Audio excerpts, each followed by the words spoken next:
Hello बच्चों, कैसे हैं आप सब? बढ़िया। Welcome to my channel learn with fun. तो कल बच्चों हम लोगों ने एक क्वेश्चन का ग्राफ बनाया था। उस क्वेश्चन में मतलब इसमें एनसीईआरटी में उससे रिलेटेड एक दो क्वेश्चंस दिए हुए हैं जो सॉल्व करना आई थिंक रह गया था, तो मैंने सोचा चलो फिर से उसको बता देते हैं। तो क्वेश्चन हमारा क्या था, अगर डिस्कस करें तो फिर से क्वेश्चन था कि एक फैमिली, इमरान करके एक आदमी है, उसकी फैमिली है और वो जितना एक्सपेंडिचर करते हैं मंथली इनकम में वो गिवन है ना। तो क्या था, फिर से पढ़ते हैं। The following table shows the monthly expenditure of Imran's family on various item. House rent पे वो लोग खर्च करते हैं 3000 रुपीज़, फूडिंग पे 3400 रुपीज़, एजुकेशन पे 800 रुपीज़, इलेक्ट्रिसिटी पे 400 रुपीज़, ट्रांसपोर्ट पे 600 और मिसलेनियस पे 1200, है ना। तो उससे रिलेटेड जो भी ग्राफ बनता है वो कल मैंने यहाँ बना के आप लोगों को दिखाया था, है ना। ये यहाँ पे स्टार्टिंग में थोड़ा सा गलत भी हो गया था, वही शो कर रहा है, तो मैंने नया नहीं बनाया, उसी को आप देख लीजिए, है ना। वही मैं दिखा रही हूँ ताकि आपको याद भी रहे कि हाँ मैम ने कल ये बताया था, ठीक है। उसमें वाई एक्सेस पे हम लोगों ने रुपीज़ मतलब इन्वेस्टमेंट या कह सकते हैं उनका एक्सपेंडिचर शो किया था, और उसमें हम लोगों ने स्केलिंग क्या ली थी, 1 unit is equal to 500 rupees, और यहाँ पे डेटा की अपनी कैटेगरी शो करी थी, है ना, कि क्या क्या उनके एक्सपेंडिचर हैं और वो कैसे वैरी कर रहे हैं, है ना। House rent, food, education, electricity, transport and miscellaneous, ठीक है। तो अब इसके बाद इसके क्वेश्चंस देख लेते हैं, ठीक है। अच्छा, ये आपको बार बनाना तो आता होगा ना, जैसे स्केलिंग करी तो ये कितने लेवल तक ऐसे बना, तो 1 unit is equal to 500 rupees, तो जैसे 500 है तो ये तो 1 यूनिट की वैल्यू हो गई। फिर उसके बाद जितनी भी वैल्यू है उससे 500 को डिवाइड करते जाएंगे और उतने यूनिट में वैल्यू उतने जितने यूनिट तक वो जाएगा वो उसकी एग्जैक्ट वैल्यू हो जाएगी। जैसे मान लीजिए 3000 हमें निकालना है कि हमें कितने यूनिट यहाँ पे 3000 कहाँ पर आएगा, किस यूनिट को हम लोग 3000 इंडिकेट करेंगे।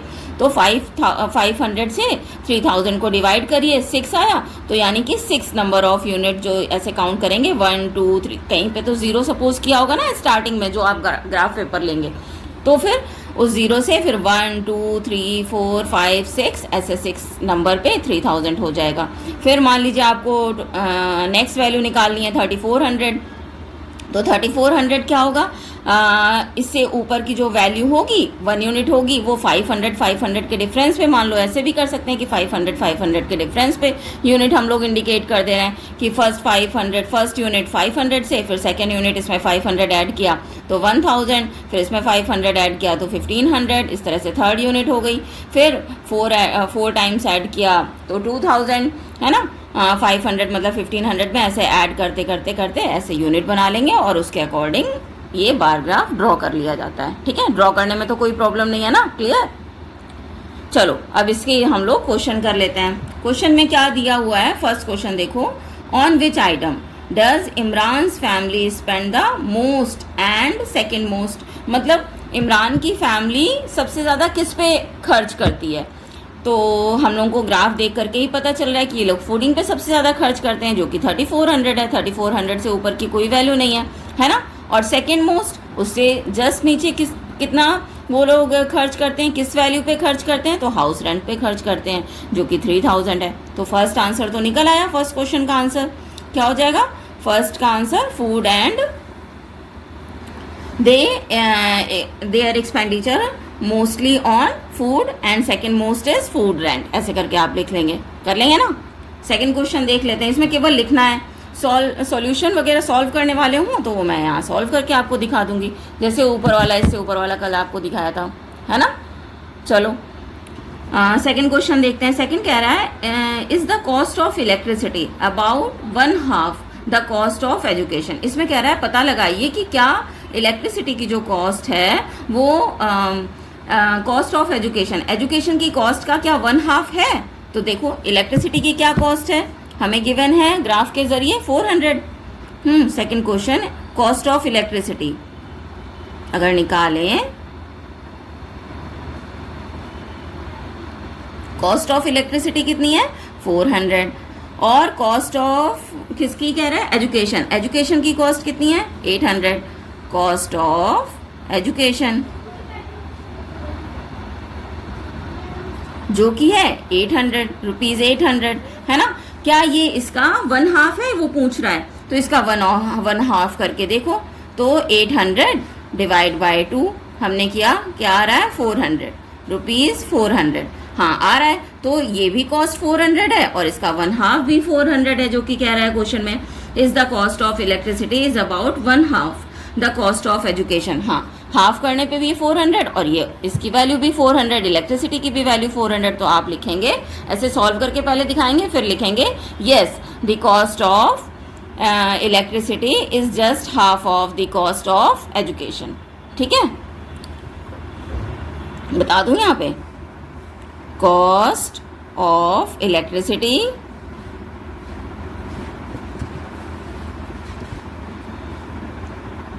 Is equal to half of, यहाँ पे ज़्यादा जगह नहीं है इसलिए मैं ऐसा नीचे लिख ले रही हूँ, आप सीधी लाइन में ऐसे लिखेंगे, कॉस्ट ऑफ एजुकेशन।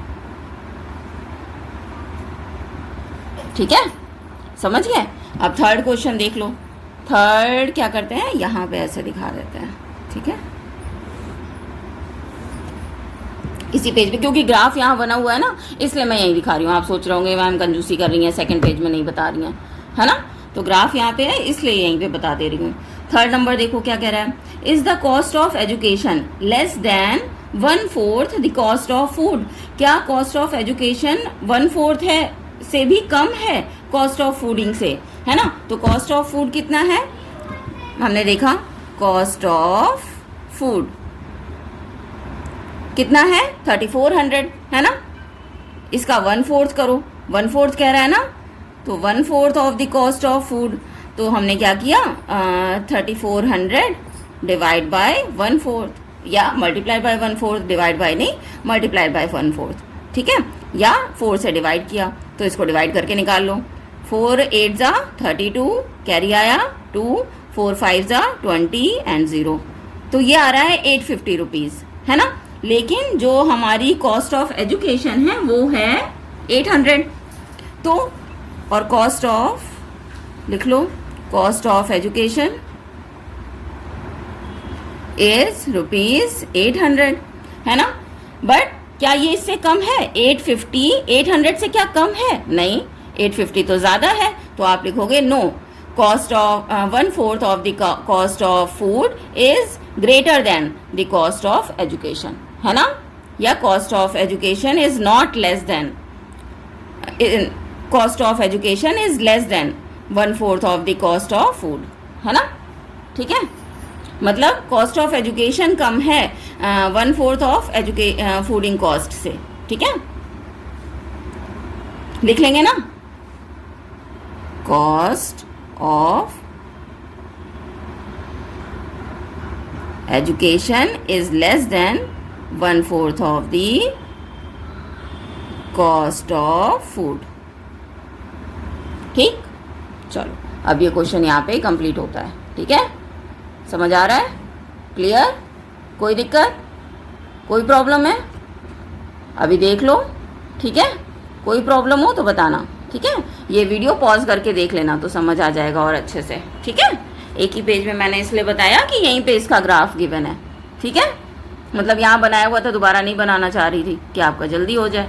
ठीक है, चलो नेक्स्ट क्वेश्चन पे आते हैं। नेक्स्ट क्वेश्चन क्या कह रहा है, figure it out.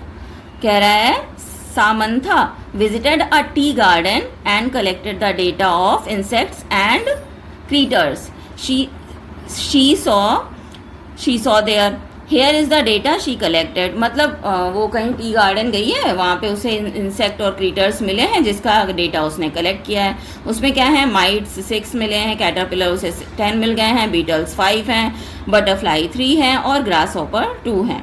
Help her to prepare a bar graph representing this data. उसकी मतलब आप बार ग्राफ बना के दिखाइए, सीधे सीधे ये कह रहा है कि इन इंसेक्ट्स को ले करके आप बार ग्राफ बना के दिखाइए, है ना। तो चलो बना लेते हैं।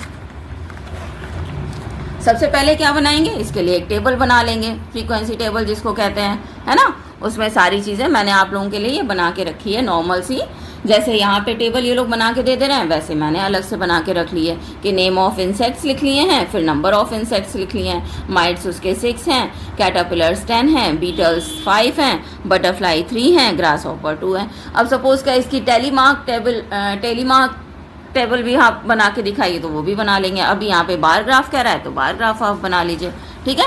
तो उसके लिए क्या करना होता है, वही एक्स एक्सिस पे डेटा आप दिखा दीजिए, कैटेगरी दिखा दीजिए जिसमें जिसको आपको बार के फॉर्म में शो करना है, और वाई एक्सिस पे आप नंबर ऑफ डेटा दिखा दीजिए कि वो पर्टिकुलर कैटेगरी कहाँ शो कर रही है। सॉरी पता नहीं कौन है, सॉरी, एक्सट्रीमली सॉरी। मैं इसको थोड़ा साइलेंट ही कर देती हूँ, एक सेकेंड।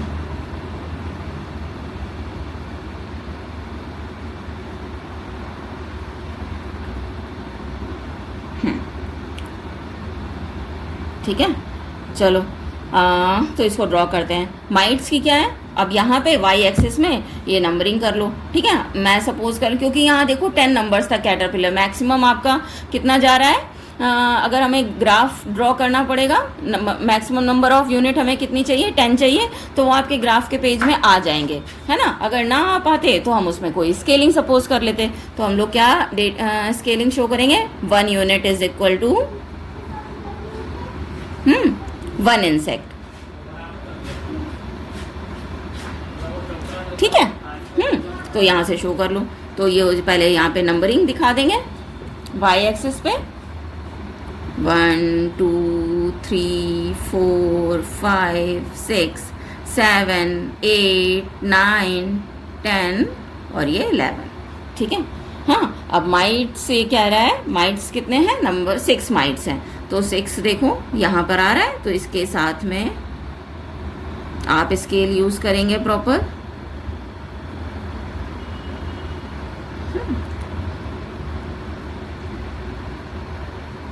ठीक है, कैटरपिलर कितने आ रहे हैं, नंबर ऑफ कैटरपिलर 10, तो 10 का यूनिट ऐसे जा रहा होगा यहाँ पे,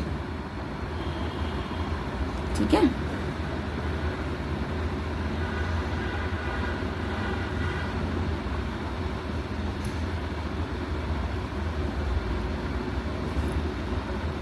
थोड़ा सा टेढ़ा मेढ़ा हो रहा है, पर आप लोग सही बनाइएगा, ठीक। फिर बीटल्स कितने हैं, 5 बीटल्स,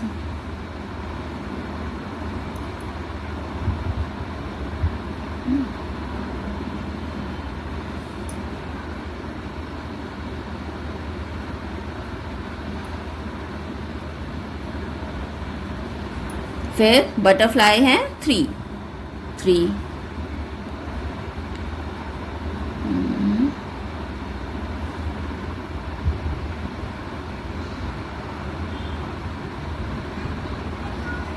ठीक, और ग्रास हॉपर है 2, ये और भी कम हो गए, ठीक है। तो ये बन गया आपका इस क्वेश्चन के लिए ग्राफ। सामंथा ने जो कहा आपसे कि उसे इतने इंसेक्ट्स मिले हैं, उसका ग्राफ बना के दिखाइए, तो ऐसे आपने बना के दिखाया, ठीक है, ठीक है, ठीक है बच्चों, समझ गए, है ना। अब इसमें कोई क्वेश्चन अभी ऐसा जिसमें कोई क्वेश्चन नहीं दिया हुआ है, आप क्वेश्चन चाहें तो रेज कर सकते हैं।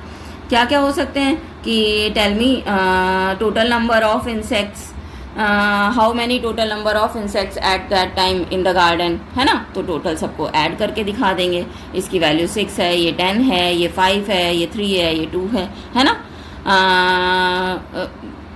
नेक्स्ट क्वेश्चन क्या हो सकता है, how many is there caterpillar greater than the addition of mites and beetles. तो आप बता दोगे इन दोनों को ऐड करके कि कैटरपिलर की वैल्यू उससे ज़्यादा है या कम है, कैसे भी करके क्वेश्चन आएगा, है ना। How much butterfly greater than the number of grass hopper, है ना, ऐसे करके पूछ सकता है। कोई भी क्वेश्चन कैसे भी आए तो वो आप निकाल लेंगे, ठीक है ना। तो ये हो गया आपका इस क्वेश्चन के लिए ग्राफ। नेक्स्ट क्वेश्चन देख लेते हैं, ठीक है। नेक्स्ट क्वेश्चन, ये ग्राफ मैंने जनरली इधर ड्रॉ किया हुआ था, लेकिन फिर भी क्वेश्चन देखते हैं पहले तो, है ना। क्या है question, Pooja collected data on the number of tickets sold at the Bhopal railway station for a few different cities of Madhya Pradesh over a 2 hours period. मतलब कोई पूजा करके लड़की है, ये मध्य प्रदेश के भोपाल रेलवे स्टेशन पर गई है और 2 घंटे के लिए इसने फाइंड आउट करने की कोशिश की है कि भोपाल रेलवे स्टेशन से और स्टेशंस के लिए कितने number of tickets sold out होते हैं, है ना। तो इसको पता चला उन 2 घंटे में विदिशा के लिए 24 टिकट्स सोल्ड आउट हुए, हाँ, और जबलपुर के लिए 20, सियोनी के लिए 16, इंदौर के लिए 28 और सागर के लिए 16, है ना। तो अब इसमें आगे क्या कह रहा है, ये तो टेबल गिवन है। She use this data and prepare a bar graph on the board to discuss the data with her student. तो कह रहे हैं कि वो एक टीचर है, उसने ये डेटा तैयार किया और बोर्ड पर ग्राफ ड्रॉ कर दिया इसी डेटा का। फिर उसमें क्या किया, किसी बच्चे ने but someone erase the portion of graph, किसी बच्चे ने क्या किया कि ग्राफ का पोर्शन कुछ इरेज कर दिया। इरेज करने में क्या किया, उसने वाई एक्सिस पे जो यूनिट लिखे होते हैं ना कि कितनी यूनिट्स पे कौन सा ये ग्राफ बना हुआ है, वो उसने इधर की नंबरिंग इरेज कर दी, है ना। सागर का तो देखो उसने बार ही पूरा का पूरा इरेज कर दिया, है ना, ये सब उसने इरेज कर दिया। तो अब आगे क्वेश्चन देखते हैं क्या, ये जो इरेजिंग पार्ट है वो मैंने आपको बना के दिखा दिया है ना। सिंपल क्वेश्चन से ही निकालते तो मैं इसी की पिक लगा देती, अब इसमें थोड़ा बहुत कुछ सॉल्व करने के लिए इसलिए मैंने बना दिया, ठीक है। तो विदिशा का ये बार ग्राफ है, जबलपुर का है, सियोनी का है, इंदौर का है, लेकिन सागर का नहीं है, इरेज हो चुका है। आप देखिएगा बुक में भी ऐसे ही गिवन है। चलो फर्स्ट क्वेश्चन देखते हैं। Right the number of tickets sold for Vidisha above the bar, है ना। अब आप ये बार में कैसे पता लगाएंगे कि इसके कितने टिकट सेल आउट हुए हैं, है ना, बताना है आपको। तो इसमें देखो कैसे बताएंगे, बताइए।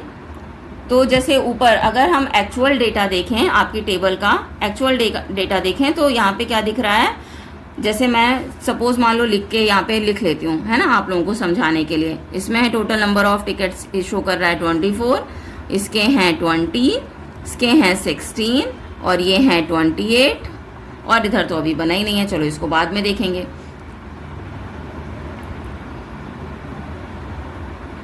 Right the number of tickets sold for the Vidisha above the bar. तो उसने तो बनाया होगा ना, तो कोई ना कोई यूनिट लेंथ सपोज करके बनाया होगा, है ना।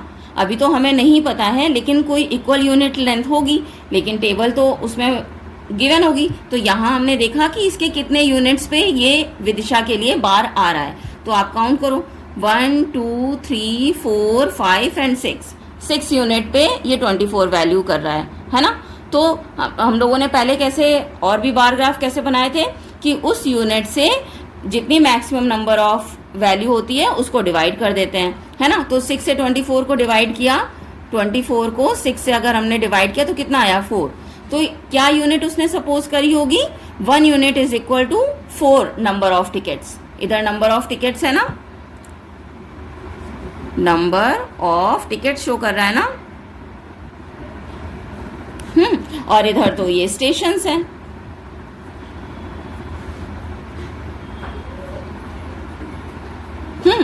तो इससे क्या समझ में आया, 6 से जब हमने डिवाइड किया, क्यों 6 से डिवाइड किया, क्योंकि ये 6th यूनिट पे आकर के 24 ये एक बार विदिशा के लिए कंप्लीट हो रहा है। तो नंबर ऑफ यूनिट है 6, तो लेकिन कितनी यूनिट है कैसे निकालेंगे, तो 1 यूनिट इज इक्वल टू, इन्होंने सपोज किया 4 नंबर ऑफ टिकट, ये हमें स्केलिंग पता चल गई। 1 unit is equal to 4 tickets, ये इसने सपोज किया है ना। तभी तो देखो ये 4 हो जाएगा, फिर इधर ये 8 हो जाएगा, फिर इधर 4 की टेबल अगर जाएगी 12, फिर 16, फिर इधर 20, फिर इधर 24 और 28 एंड सो ऑन। तो 24 यहीं पे इसलिए मैच कर रहा है, ठीक है। तो ये विदिशा की वैल्यू पता चली कि ये 24 क्यों आया, क्योंकि 1 यूनिट उसने 4 टिकट्स के इक्वल चूज किया है, ये स्केलिंग चूज की है, तो इससे विदिशा का पता चल गया। अगला क्वेश्चन क्या है, right the number of ticket sold for the Vidisha above the bar. तो ये हो गया विदिशा के लिए नंबर ऑफ टिकट्स कितने हो गए 24। आगे second question, right the number of ticket sold for Jabalpur above the bar. तो जबलपुर के लिए नंबर ऑफ टिकट्स कितने हो गए, यहाँ पे अगर 1 यूनिट हमें पता चल गई, इधर तो मैंने कह लिख दिया है, लेकिन यहाँ पे 1 यूनिट जब पता चल गई तो ये फिफ्थ यूनिट के इक्वल आ रहा है, तो फिफ्थ इंटू 4 करेंगे सेकेंड क्वेश्चन में। जब 5 इंटू 4 करेंगे तो इसकी वैल्यू क्या पता चल गई, 20 टिकट सेल आउट हुए किसके, जबलपुर के लिए। आगे next, the bar for Vidisha is 6 unit length, देखो इन्होंने थर्ड क्वेश्चन में बता भी दिया, and the bar for Jabalpur is 5 unit length. What is the scale for this graph, इसके लिए क्या स्केलिंग सपोज की गई, तो पहले ही लग करके बता दिया है मैंने कि क्या स्केलिंग सपोज की है उसने, पूजा ने, कि 1 unit is equal to 4 ticket, ये सपोज किए। कैसे निकल के आया, इन मैक्सिमम वैल्यू को ये नंबर ऑफ यूनिट से डिवाइड कर दिया, ठीक है, मैक्सिमम नंबर ऑफ वैल्यू को नंबर ऑफ यूनिट से डिवाइड कर दिया, ठीक है। यहाँ 20 को आप 5 से डिवाइड करेंगे, कितना आ जाएगा 5, तो 5 यूनिट तक, ठीक है। आगे आ जाओ, draw the correct bar for Sagar. अब सागर के लिए क्या रहा है, करेक्ट बार आप ड्रॉ करिए, तो सागर की ऊपर वैल्यू है 16 कहाँ पे आ जाएगा, 4 पे, है ना। तो चलो इसी में हम लोग बना लेते हैं, ये भी 16 के लिए आ रहा है, श्योनी भी 2 हैं 16, हाँ, है ना, और ये भी आ रहा है, तो ये हो गया, कहाँ पे आ रहा है, 16, चलो बन गया, सागर के लिए भी बार बन गया, ठीक है, which is 16, number of tickets 16 बेचे गए सागर के लिए। फिर आगे, eight the scale of the bar graph by placing the correct number of on the vertical axis. Vertical axis पे आप स्केल शो कर दीजिए, क्या कह रहा है, at the scale of the bar graph. Bar graph में वर्टिकल जो सेक्शन होता है, मतलब 2 सेक्शन मिला करके हम लोग बार बनाते हैं ना, ये आपको हायर क्लासेस में बताया जाएगा कि एक्स एक्सिस और वाई एक्सिस क्या क्या होता है। मतलब जो हॉरिजेंटल लाइन होती है उसे मोस्टली एक्स एक्सिस सपोज करते हैं, वर्टिकल लाइन को वाई एक्सिस सपोज करते हैं। तो वही वो कह रहा है, at the scale on the bar graph by placing the correct number on the vertical axis. Correct number place करके इसको बनाइए, ठीक है, ये भी हो गया। Are the bar for Seoni and Indore correct in this graph. क्या इस ग्राफ में ये सब करेक्ट हैं, इसमें कह रहा है। तो सिवनी के लिए कितना बना हुआ है, देखो सिवनी के लिए किसके लिए कह रहा है, एक बार फिर से मैं देख लूँ। Are the bars for Seoni and Indore, Seoni के लिए और इंदौर के लिए, है ना। Are Indore correct in this graph, if not draw the correct bar, ठीक है। तो अगर करेक्ट नहीं है तो ये आप करेक्ट करके बनाइए। तो सिवनी के लिए वैल्यू दी हुई है इन्होंने 16 और इंदौर के लिए 28, है ना, इंदौर के लिए 28, सिवनी के लिए 16 तो करेक्ट है, देखो ना 16 की वैल्यू पे आ रहा है, लेकिन इंदौर के लिए क्या 28 करेक्ट है। ये कैसे हो सकता है, जब 24 यहाँ पे आ रहा है, तो 24 से ये देखने में ही पता चल रहा है छोटा दिख रहा है। मान लो अभी तो मैंने लिख दिया, अगर ना भी लिखा हो यहाँ पे तो ये छोटा है साइज में, है ना, तो यानी कि कुछ ना कुछ गड़बड़ है। नहीं तो आप लिखेंगे नहीं, इंदौर के लिए करेक्ट नहीं है, तो इसको करेक्ट कैसे बनाएंगे, इसको 28 तक इंक्रीज कर देंगे, मतलब दूसरे बार में आपके दूसरे ग्राफ में आप बना के दिखाएंगे करेक्ट वे में, ठीक है। मैं इसी में आपको बता रही हूँ, ये ऐसे करके आप ये इसका बार ऐसे बन जाएगा, ठीक है। तो ये यहाँ पे नहीं रहेगा, ये 28 ऐसे बनेगा, ठीक है। 28 तक आप लाइन ड्रॉ करके फिर बनाएंगे, ठीक है। क्लियर, समझ आ रहा है ना, ठीक है। तो आप इसी में गलत वाला जो बना हुआ है, नहीं गलत में ही नहीं सही करेंगे, दूसरा अपने आप दूसरा बार ग्राफ बनाएंगे, उसमें सारी वैल्यू सारे इंडिकेशन दिखाएंगे, ठीक है, एक्स एक्सिस पे और वाई एक्सिस पे, और उसकी प्रॉपर स्केलिंग करेंगे। फिर उसके बाद पूरा अच्छे से ग्राफ बनाएंगे, विदिशा के लिए, जबलपुर के लिए, सिवनी के लिए, इंदौर के लिए और सागर के लिए, ठीक है। तो इस तरीके से एक क्वेश्चन कंप्लीट होता है। चलो नेक्स्ट देख लेते हैं, नेक्स्ट क्वेश्चन क्या कह रहा है।